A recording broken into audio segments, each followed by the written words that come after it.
Ake ngithathe leli thuba ngingcome ngibonge amagalelo kaJathi Ugodo emsakazweni omkhulu Ukhozi FM. Akekho-ke ongamazi, sebenzile uTjatha emsakazweni ngokukhulu ukuy'misela nokuy'khandla, ekhombisa noma ebonakalisa ukuthi i-radio noma umsakazo uthanda kangakanani. Since aqala kuleya minyaka ngisakhumbula 2003 noma ukuze kube namanje usasebenza emsakazweni omkhulu Ukhozi FM. Yebo, zikhona iy'nkinga ney'ngqinamba abhekana nazo endleleni, kodwa aqhubeke phambili, lokho engabi nakho.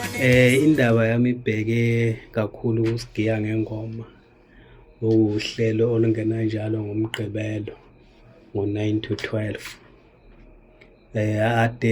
Kade-ke alibamba loluya hlelo ngoba sazi sonke ukuthi walithatha kubaba uNzimande, wakhuphuka nalo njalo njalo, ngoba kuze eze egcine selibambe noMampanza. Nakhona futhi babambisana ngokukhulu, into yabo nje yaba yinhle, yakhombisa ungazathi kade bayiqala.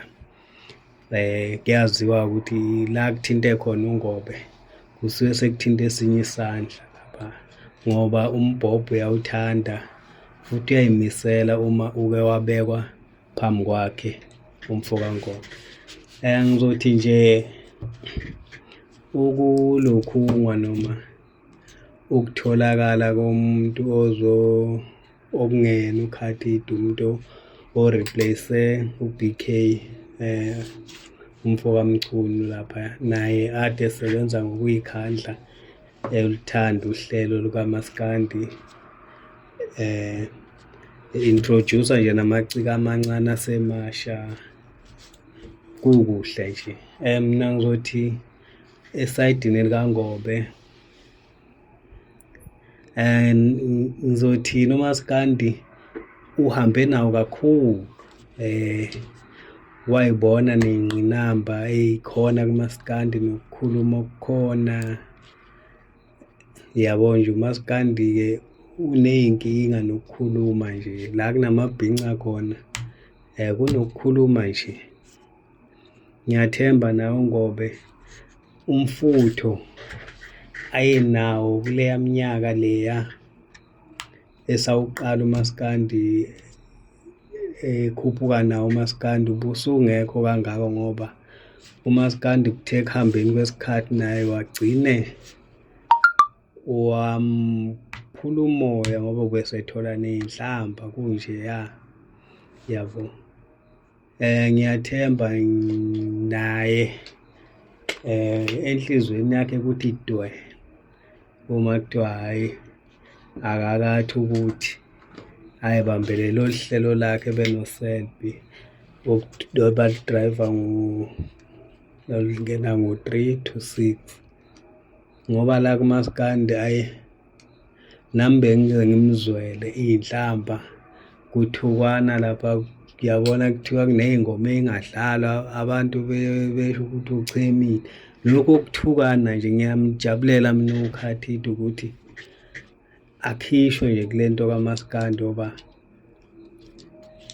yebo yena uyawuthanda uMaskandi and futhi nabaculi abaningi usebenza nabo, yabo, ngoba le nto kaMaskandi isinamasayidi phakathi, wabonakala nobani, yabo, kanti futhi nabo Tjatha babuye besebenze nabo abaculi, bedlale nalo ibhola.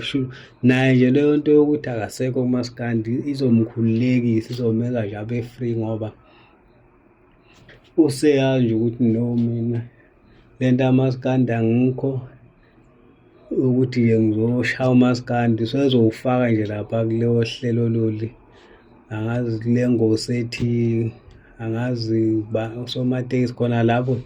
Kodwa nje ngiyambongisa uNgobe, usebenzile kakhulu uMaskandi, wawuthatha wawubeka kuleli zinga okulo, besebenza nje ngokuy'misela. Ya, ngiyathemba na ngoba ephumile kusigiya ngengoma. Lokho kuzomenza abe free ngoba uwumuntu osebenza nabo abaculi kuma-event, ebholeni, yabo. Ngiyambongela kakhulu, naye uzoba free. Vele lento kaMaskandi iyathukana, iney'nhlamba, yabo, nokuchema phakathi kuthiwa hhayi, kodwa nje manje hhayi, ngiyakubongela mfowanggobe, uMaskandi usebenzele ngoba kufana noma udlala ibhola. Uma njengo-Ronaldo, uma ungasafuni ukurithaya ebholeni, ugcina sekugqibeka irekhodi leli olenzile elihle, sekuvela lokho ogcine ngakho kubi. Kodwa nje ngiyakubongisa ukuthi kuMaskandi basheshe bakulokhunga, liqhubeke irekhodi lakho lihleli kanjalo, Ngobe.